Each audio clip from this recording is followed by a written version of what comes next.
Hello दोस्तों, स्वागत है आपका पीक आईक्यू स्टडी चैनल में। और दोस्तों देखिएगा, इस सेशन में आरआरबी, एनटीपीसी और जितनी भी आपकी एग्जाम्स होती है उनमें पूछे जाने वाले सारे के सारे कंप्यूटर्स के क्वेश्चनों का हम यहाँ पे डिस्कस करने वाले हैं। तो चलिए दोस्तों शुरू करते हैं, ठीक है। और देखिएगा मैं यहाँ पे टेस्ट के थ्रू आपको सारे क्वेश्चन करवाने वाला हूँ, ठीक है। तो देखिएगा, पहला क्वेश्चन आपके सामने कि निम्नलिखित में से किसे कंप्यूटर का पितामह कहा जाता है। तो दोस्तों याद रखना है, वो आपके कौन हो जाएंगे, चार्ल्स बेबेज। चार्ल्स बेबेज को कंप्यूटर का पितामह कहा जाता है दोस्तों, ठीक है। दोस्तों अगला सवाल आपके सामने है कि कंप्यूटर के विकास में सर्वाधिक जो योगदान है दोस्तों वो किसका है, यह भी आपको पूछा जाता है। तो दोस्तों देखते हैं इस क्वेश्चन का जो राइट आंसर है वो आपका क्या हो जाएगा। तो आपको याद रखना है वान न्यूमन। वान न्यूमन आपका करेक्ट आंसर हो जाएगा दोस्तों, जो कि आप सभी ने अच्छे से जाना है, ठीक है।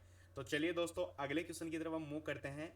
ओके, तो दोस्तों अगला सवाल आपके सामने है यहाँ पे कि आपका फर्तम जो आपका है ना, फर्तम अंकीय कंप्यूटर में ब्लूप्रिंट के विकास के में जो सर्वाधिक योगदान है दोस्तों वो किसका है, ये यहाँ पे पूछा गया है।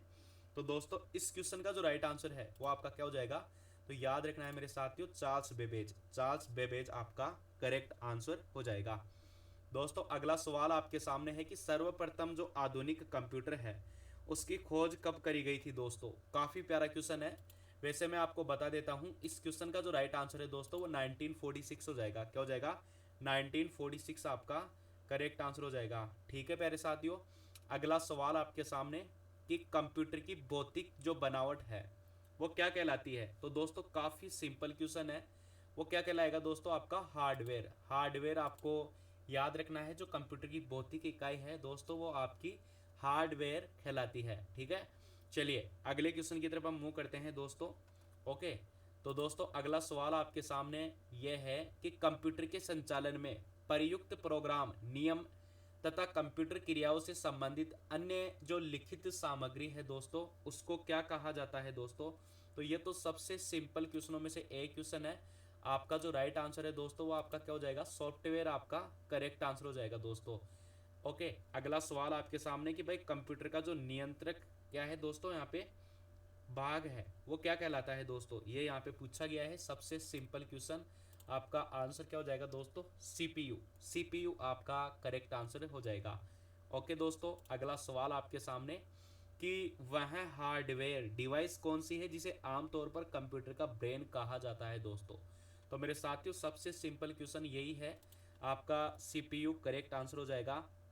दोस्तों अगला सवाल आपके सामने कि यहाँ पे पूछा गया कि कंप्यूटर में सबसे जो महत्वपूर्ण भाग है दोस्तों वो कौन सा है। तो वो भी आपका सीपीयू हो जाएगा, ठीक है दोस्तों। अगला सवाल आपके सामने है, आप सभी को बताना है कि कंप्यूटर हार्डवेयर जो आंकड़ों की बहुत अधिक मात्रा में भंडार रख सकता है दोस्तों वो कौन सा है दोस्तों, ये आपको पूछा गया है। तो मेरे साथियों इस क्वेश्चन का जो राइट आंसर है वो आपका क्या हो जाएगा, चिप। चिप आपका करेक्ट आंसर हो जाएगा दोस्तों। अगला सवाल आपके सामने पेश है, आप सभी को बताना है कि इंटीग्रेटेड जो सर्किट है दोस्तों, ओके, उसका जो विकास है वो किसके द्वारा करा गया था। काफ़ी प्यारा क्वेश्चन है। मैं आपको बताना चाहूँगा इंटीग्रेटेड सर्किट चिप का जो विकास है वो जे एस किल्बी ने किया था दोस्तों। अगला सवाल आपके सामने मेरे दोस्तों कि आईसी पर जो परत होती है दोस्तों वो किसकी होती है। तो मेरे साथियों हमेशा याद रखना है, आईसी पर सिलिकॉन की परत होती है, ठीक है। अगला सवाल आपके सामने कि चुंबकीय डिस्क पर, जो चुंबकीय डिस्क होता है उस पर किस प्रकार की जो परत है दोस्तों छड़ी हुई होती है। तो मेरे दोस्तों आयरन ऑक्साइड की परत छड़ी हुई होती है, यह आपको याद रखना है, पूछा जाता है दोस्तों। ओके, अगला सवाल आपके सामने इससे भी बेहतरीन सवाल है दोस्तों, आपको बताना है कि कंप्यूटर में किसी की लंबाई किस में मापते हैं दोस्तों। काफ़ी प्यारा क्वेश्चन है दोस्तों। और मैं आपको बताना चाहूँगा दोस्तों, जो बिट होती है ना दोस्तों, बिट में हम कंप्यूटर की लंबाई मापते हैं। अब आप बोलोगे कि सर यही आंसर क्यों है दोस्तों, मैं बाइट लगाता तो मेरा गलत हो जाता, मीटर लगाता तो मेरा गलत हो जाता, और मिलीमीटर लगाता तो मेरा गलत हो जाता, इसलिए मैंने क्या लिखा है, बिट लिखा है। अब दोस्तों ऐसा ही आपके सामने अगला सवाल है। अब देखेगा यहाँ पे पूछा गया है दोस्तों कि एमबी में मापते हैं, तो किसको मापते हैं दोस्तों, एमबी में। अब मेरे साथियों ये तो काफ़ी प्यारा क्वेश्चन है, और उम्मीद करूंगा कि जो कंप्यूटर की जो स्मृति क्षमता होती है दोस्तों उसको हम किससे मापते हैं दोस्तों, एमबी में मापते हैं, ठीक है दोस्तों। अगला सवाल आपके सामने कि स्टोरेज की जो क्षमता की इकाई है दोस्तों वो क्या है। मेरे साथियों ये क्वेश्चन है ना आपका काफ़ी महत्वपूर्ण और इम्पोर्टेंट क्वेश्चन है, और दोस्तों आप सभी बता देंगे कि जो स्टोरेज क्षमता की जो इकाई है दोस्तों वो क्या होती है, बाइट्स होती है। बाइट्स आपको याद रखना है। सबसे सिंपल क्वेश्चन आपके सामने कि दोस्तों 1024 बाइट किसके बराबर है। तो मेरे साथियों 1024 बाइट है वो किसके बराबर हो जाएगा मेरे दोस्तों, वो हो जाएगा आपका 1 किलोबाइट के। तो किलोबाइट कौन सा है, ऑप्शन डी आपका करेक्ट आंसर हो जाएगा। ठीक है दोस्तों, अगला सवाल आपके सामने। अब देखिएगा यहाँ पे क्वेश्चन ये है कि किसी प्रोग्राम में जो बग होता है दोस्तों वो क्या होता है। मतलब बहुत ही प्यारा क्वेश्चन है दोस्तों, और बग को पता है एरर के नाम से जाना जाता है। दोस्तों अगला सवाल आपके सामने कि जो मेमोरी शब्द है दोस्तों वो किससे संबंधित है। यह भी आपका काफ़ी प्यारा क्वेश्चन है, और मेरे साथियों मैं आपको बताना चाहूँगा जो मेमोरी है वो किससे रिलेटेड हो जाएगा दोस्तों। तो बिल्कुल मेरे भाई आप सभी कमेंट सेक्शन में भी आंसर कर सकते हैं दोस्तों। तो वो आपका जो मेमोरी है दोस्तों स्टोरेज से किससे रिलेटेड है, स्टोरेज से रिलेटेड है दोस्तों, आपको याद रखना है। काफ़ी प्यारा क्वेश्चन। अगला सवाल आपके सामने दोस्तों यहाँ पे क्या पूछा गया है, पीसी। पीसी का जो अर्थ है दोस्तों वो क्या होता है साथियों, काफ़ी महत्वपूर्ण क्वेश्चन है, और उम्मीद करूंगा आप सभी बता देंगे। व्यक्तिगत कंप्यूटर आपका करेक्ट आंसर हो जाएगा। ठीक है, तो दोस्तों ये आपका पहला सेट हुआ है, 20 क्वेश्चन हो गए। मैं आपको मतलब टोटल इस सेट में मैं 100 क्वेश्चन करवाने वाला हूँ। ठीक है, तो चलिए दोस्तों अगले क्वेश्चन की तरफ हम मूव करते हैं। तो दोस्तों अगला सवाल आपके सामने यहाँ पे पूछा गया है कि सर्वाधिक जो शक्तिशाली कंप्यूटर है दोस्तों वो कौन सा है। बहुत ही प्यारा क्वेश्चन है दोस्तों, और मैं पूरा पूरा यकीन करूँगा दोस्तों कि आप सभी पूरा पूरा सहयोग करेंगे यहाँ पे। तो देखेगा जो सर्वाधिक शक्तिशाली कंप्यूटर है दोस्तों वो कौन सा होता है, सुपर कंप्यूटर होता है दोस्तों। वैज्ञानिकों द्वारा इसका प्रयोग करा जाता है। दोस्तों अगला सवाल आपके सामने कि डिजिटल कंप्यूटर किस सिद्धांत पर कार्य करता है। मेरे साथियों काफ़ी प्यारा क्वेश्चन है, और दोस्तों जो डिजिटल कंप्यूटर होता है वो गणना के आधार पर कार्य करता है। किसके आधार पर, गणना के आधार पर कार्य करता है दोस्तों। ठीक है, अगला सवाल आपके सामने बहुत ही प्यारा सवाल है दोस्तों कि सर्वाधिक तेज गति का जो प्रिंटर है दोस्तों वो कौन सा है। ये सबसे ज़्यादा सवाल पूछा गया है दोस्तों, और मैं बताना चाहूँगा इस क्वेश्चन का जो राइट आंसर है दोस्तों वो आपका क्या हो जाएगा, लेजर प्रिंटर आपका करेक्ट आंसर हो जाएगा दोस्तों अगला सवाल आपके सामने दोस्तों यहाँ पे पूछा गया कि सुपर कंप्यूटर अन्य कंप्यूटर से किस संदर्भ में भिन्न होते हैं दोस्तों। तो मेरे साथियों मैं आपको बताना चाहूँगा सुपर कंप्यूटर अन्य कंप्यूटर से किस प्रकार भिन्न होते हैं। तो वो परिकलन क्षमता और वृहद क्षमर्ती भंडार के कारण वो सबसे अलग या भिन्न होते हैं दोस्तों। ठीक है, अब दोस्तों अगला सवाल आपके सामने यहाँ पे पूछा गया है यहाँ पे कि आधुनिक डिजिटल कंप्यूटर में किस पद्धति का उपयोग करा जाता है।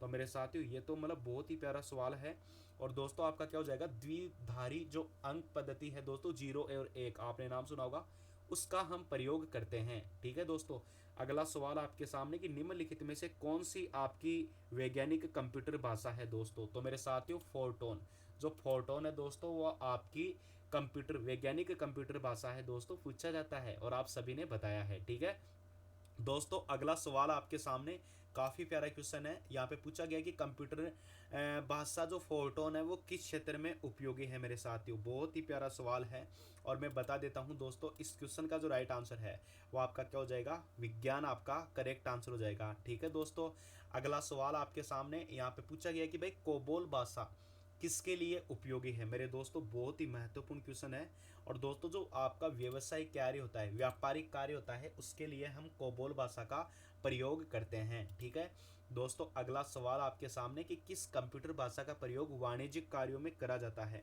तो दोस्तों अभी अभी मैंने बताया है यहाँ पे कि दोस्तों जो आपका कोबोल है, कोबोल का प्रयोग हम वाणिज्यिक भाषा के लिए करते हैं। ठीक है दोस्तों, याद हो गया होगा।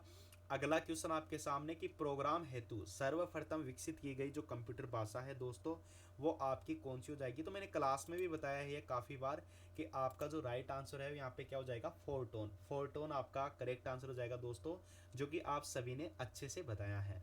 ठीक है दोस्तों, अगले क्वेश्चन की तरफ हम मूव करते हैं, और ये क्वेश्चन आपको अच्छे से समझ में आया होगा।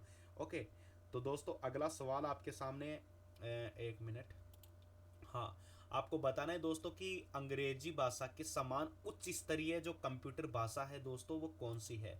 तो मेरे साथियों काफ़ी प्यारा क्वेश्चन है, और इस क्वेश्चन का जो राइट आंसर है यहाँ पे बहुत सारे स्टूडेंट क्या कर देते हैं, C++ कर देते हैं, लेकिन मैं उनको बताना चाहूँगा दोस्तों कि इस क्वेश्चन का जो राइट आंसर है वो आपका क्या हो जाएगा। तो मेरे भाई कोबोल, कोबोल आपका करेक्ट आंसर हो जाएगा। ठीक है, हाँ, कोबोल आपका करेक्ट आंसर हो जाएगा दोस्तों। और अगला सवाल आपके सामने यहाँ पे पूछा गया है दोस्तों कि किस भाषा का सर्वाधिक उपयुक्त डॉक्यूमेंटेशन संभव है दोस्तों। तो वो भी आपकी एक ही भाषा है दोस्तों जिसका डॉक्यूमेंटेशन संभव है, वो कौन सी हो जाएगी? कोबोल लैंग्वेज हो जाएगी दोस्तों। याद रखना है, एग्जाम में 100% टपकता है इससे क्वेश्चन। ओके दोस्तों, अगले क्वेश्चन की तरफ हम मूव करते हैं। आपको पूछा गया है यहाँ पे फोर्टोन और दोस्तों आपका एल्गोल और पास्कल आदि भाषाओं को सीखने के लिए किस भाषा की नींव का पत्थर कहा जाता है? मेरे साथियों, ये क्वेश्चन इतना महत्वपूर्ण है और दोस्तों इतनी बार एग्जाम में टपक चुका है ना कि आप गलत नहीं करेंगे। तो मेरे दोस्तों, आपका जो राइट आंसर है वो आपका क्या हो जाएगा? बोलते हैं ना कि मेरा तो बेसिक कमजोर है, तो मेरे भाई वही बेसिक आपका करेक्ट आंसर हो जाएगा। ठीक है दोस्तों, यहाँ तक आपको अच्छे से समझ में आया होगा। तो चलिए दोस्तों, अगले क्वेश्चन की तरफ हम मूव करते हैं। दोस्तों अगला सवाल आपके सामने कि जटिल वैज्ञानिक गणनाओं के लिए प्रयोग करा जाता है दोस्तों। तो वो किसका प्रयोग करा जाता है मेरे साथियों? तो मैं आपको बताना चाहूँगा, वो फोटोन का हम जटिल वैज्ञानिक गणनाओं के लिए प्रयोग करते हैं।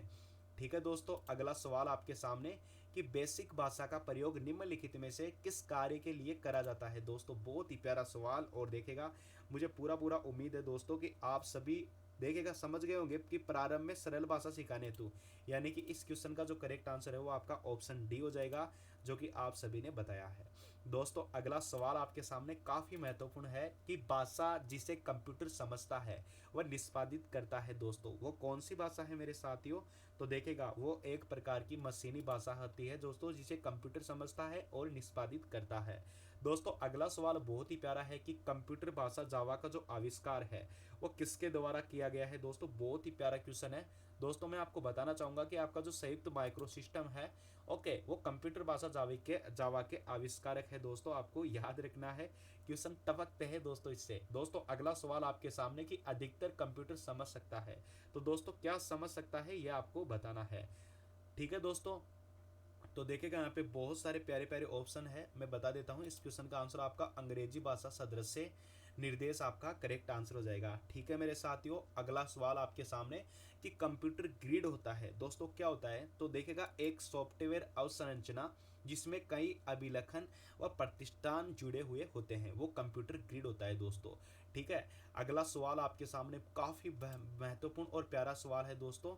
देखेगा आपको यहाँ पे पूछा गया है कि भाई विंडोज सॉफ्टवेयर का जो निर्माण है वो किया जाता है दोस्तों, किसके द्वारा करा जाता है ये आपको बताना है। तो मेरे साथियों सबसे सिंपल सवाल आपका कि देखिएगा विंडोज जो सॉफ्टवेयर है दोस्तों, जरूरी नहीं है कि आईबीएम के द्वारा करा जाता है, जो जरूरी नहीं है एप्लीकेशन, जरूरी नहीं है विप्रो के द्वारा दोस्तों, किसी के द्वारा नहीं करा जाता है वो, है ना। तो दोस्तों आपका जो राइट आंसर है वो ऑप्शन डी हो जाएगा। ठीक है, ऑप्शन डी आपका, यानी कि इनमें से कोई नहीं आपका करेक्ट आंसर हो जाएगा। ओके दोस्तों, चलिए अगले सवाल की तरफ हम मूव करते हैं। तो दोस्तों आपको आगे क्या पूछा गया है कि आपका जो ओरकेल है क्या है दोस्तों? ओरकेल, तो दोस्तों यहाँ पे ऑप्शन बड़े प्यारे प्यारे हैं। देखेगा ये एक परिचालन तंत्र है, दूसरा क्या है? शब्द संसाधक सॉफ्टवेयर है, तीसरा ऑप्शन है आपका डाटाबेस सॉफ्टवेयर है, और तीसरा इनमें से कोई नहीं। तो मेरे दोस्तों वो क्या हो जाएगा? आपका डाटाबेस सॉफ्टवेयर हो जाएगा। दोस्तों अगला सवाल आपके सामने देखेगा, आप सभी प्यारे साथियों को बताना है कि भाई कौन सा सॉफ्टवेयर शब्द संसाधन में आपका प्रयोग करा जाता है मेरे दोस्तों। काफ़ी महत्वपूर्ण सवाल है दोस्तों, और मैं आपको बताना चाहूँगा एमएस वर्ड का प्रयोग, जिसका प्रयोग दोस्तों आप भी करते होंगे, आई होप आपको पता होगा। ठीक है, हाँ, अगला सवाल आपके सामने कि कंप्यूटर में पासवर्ड सुरक्षा करती है। लो भाई बहुत ही प्यारा सवाल, और उम्मीद करता हूँ दोस्तों आप भी पासवर्ड वगैरह तो लगाते होंगे फ़ोन वगैरह के।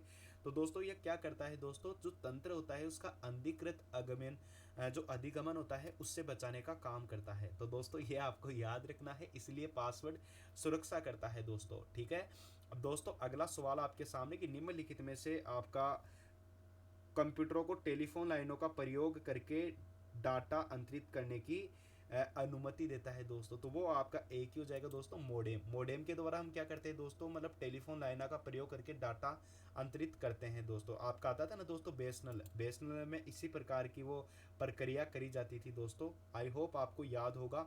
ठीक है, चलिए दोस्तों अगले सवाल की तरफ हम बढ़ते हैं। तो दोस्तों अगला सवाल आपके सामने कि कोई कंप्यूटर प्रोग्राम क्या करता है दोस्तों।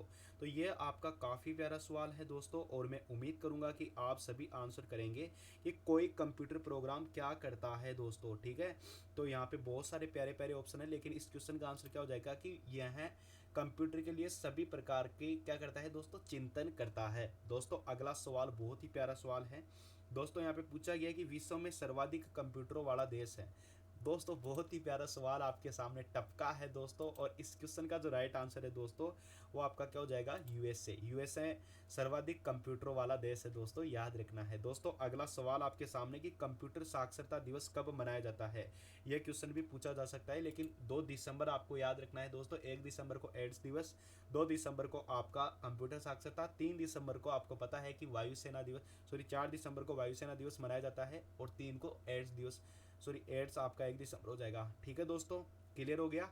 चलिए अगला सवाल आपके सामने कि एक बाइट बनता है दोस्तों कितने बिट से मिलकर बना होता है, तो वो आपका 8 बिट से मिलकर बना होता है दोस्तों। अगला सवाल आपके सामने कि भारत में सिलिकॉन वैली कहाँ पे लोकेटेड है दोस्तों।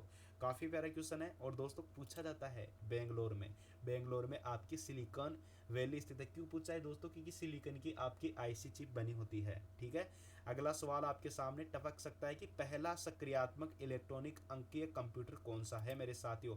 काफ़ी प्यारा सवाल है, और उम्मीद करूंगा आप सभी कोशिश करेंगे बताने की दोस्तों। तो आपका क्या हो जाएगा, एनिएक। एनिएक आपका करेक्ट आंसर हो जाएगा दोस्तों, जो कि आप सभी ने प्रयास करा है दोस्तों। अगला सवाल आपके सामने जो आपकी एग्जाम में सीधा टपक सकता है कि आपका भारत में निर्मित प्रथम कंप्यूटर कौन सा है दोस्तों। ओके, बहुत ही प्यारा सवाल मेरे साथियों, और देखेगा मैं बताना चाहूँगा इस क्वेश्चन का जो राइट आंसर है वो आपका सिद्धार्थ हो जाएगा। सिद्धार्थ है ना, सिद्धार्थ क्या है, भारत में निर्मित प्रथम कंप्यूटर था दोस्तों, जो कि आपको पूछा जाता है दोस्तों। अगला सवाल आपके सामने यहाँ पे है कि भाई जो माइक्रोसॉफ्ट है दोस्तों वो क्या है। तो मेरे साथियों काफ़ी महत्वपूर्ण सवाल हो गया ये तो, है ना। तो आपको पता है कि माइक्रोसॉफ्ट विकास करने वाली एक संस्था है, किसका, कंप्यूटरों का, आपको पता है। ठीक है, सॉफ्टवेयर विकास करती है ना, आपका लिखा हुआ आता है ना, देखिए सॉफ्टवेयर एमडी समथिंग समथिंग ऐसा है ना दोस्तों। अगला सवाल आपके सामने अब देखेगा यहाँ पे क्या पूछा गया है, कतई जैर सवाल है दोस्तों कि माइक्रोसॉफ्ट कंपनी के जो संस्थापक है वो कौन है। तो मेरे साथियों बहुत ही प्यारा सवाल, और मैं बताना चाहूँगा आपके पॉल एलन है ना। इसके अलावा दोस्तों बिल गेट्स, ये दोनों के दोनों माइक्रोसॉफ्ट कंपनी के संस्थापक है दोस्तों। ठीक है, अगला सवाल आपके सामने दोस्तों कि माइक्रोसॉफ्ट कंपनी के सह संस्थापक कौन है। तो मेरे दोस्तों ये तो मतलब काफ़ी आसान क्वेश्चन हो गया, और वो आपके पॉल एलन करेक्ट आंसर हो जाएगा दोस्तों। सूचना राजपथ किसे कहते हैं, किसे कहते हैं सूचना राजपथ दोस्तों, ये भी क्वेश्चन पूछा जाता है। तो दोस्तों मैं आपको बताना चाहूँगा इंटरनेट दोस्तों, इसके थ्रू हम दोस्तों क्या करते हैं, मतलब सूचना को आदान प्रदान करने का काम करते हैं ना दोस्तों, इसीलिए इसको सूचना राजपथ के नाम से जाना जाता है दोस्तों। ठीक है, और दोस्तों ईमेल का जो जन्मदाता है, ईमेल की जो खोज करने वाले थे दोस्तों वो कौन है। तो मेरे साथियों आपको याद रखना है रे टॉमलिंसन। रे टॉमलिंसन आपके ईमेल के जन्मदाता माने जाते हैं। ठीक है दोस्तों, अगला क्वेश्चन आपके सामने यहाँ पे है कि भारत का प्रथम कंप्यूटरीकृत डाटागृह कहा जाता है दोस्तों, किसको कहा जाता है ये आपको बताना है। तो मेरे साथियों आपका जो राइट आंसर है वो आपका क्या हो जाएगा, नई दिल्ली। नई दिल्ली आपका करेक्ट आंसर हो जाएगा। ठीक है दोस्तों, अगला सवाल आपके सामने बहुत ही काफ़ी महत्वपूर्ण सवाल है। आपको बताना है कि भारतीय रेलवे के अंतर्गत सर्वप्रथम कंप्यूटरीकृत आरक्षण व्यवस्था कहाँ लगाई गई थी। ये क्वेश्चन 100% रेलवे में आ सकता है दोस्तों, तो और आपको याद रखना है इस क्वेश्चन का जो राइट आंसर है वो आपका क्या हो जाएगा दोस्तों, नई दिल्ली। अब दोस्तों आप बोलोगे कि सर यही क्यों लगाया, मेरे भाई ये लगाता तो गलत हो जाता, ये बम्बई लगाता तो गलत हो जाता, और चेन्नई लगाता ना तो भी गलत हो जाता दोस्तों। अगला सवाल आपके सामने कि निम्नलिखित में से कौन www का सही रूप है मेरे साथियों। काफ़ी जहर क्वेश्चन है दोस्तों, और आपका जो राइट आंसर है वो वर्ल्ड वाइड वेब आपका करेक्ट आंसर हो जाएगा, बाकी ये गलत है सारे के सारे दोस्तों। ठीक है, अगला सवाल आपके सामने कि जो रैम है दोस्तों उसका पूरा नाम क्या है। तो मेरे साथियों आपने सुना होगा रैंडम एक्सेस मेमोरी का नाम, ये इसका आपका क्या हो जाएगा, करेक्ट आंसर हो जाएगा दोस्तों। और दोस्तों देखेगा ये आपके 30 क्वेश्चन मैंने कंप्लीट करा दिए हैं दोस्तों। ठीक है, और बाकी क्वेश्चन मैं आपको करवाता रहूँगा। ये सीरीज़ आपको यदि पसंद आई है, आप अच्छे से शेयर करोगे दोस्तों, तो मैं अगली सीरीज़ भी जल्दी लेके आऊँगा, और टॉपिक वाइज मैं आपको सारे क्वेश्चन यहाँ पे कराने वाला हूँ। तो दोस्तों जिन्होंने अभी हमारे यूट्यूब चैनल को सब्सक्राइब नहीं किया है तो वो जल्दी से हमारे पीक आई के स्टडी चैनल को सब्सक्राइब कर दीजिएगा, और ज़्यादा से ज़्यादा शेयर करिएगा दोस्तों। ठीक है, और अगला वीडियो में आपको कल सुबह ओके उपलब्ध हो जाएगा आपके सामने। थैंक यू सो मच, धन्यवाद, जय हिंद, जय भारत, टेक केयर।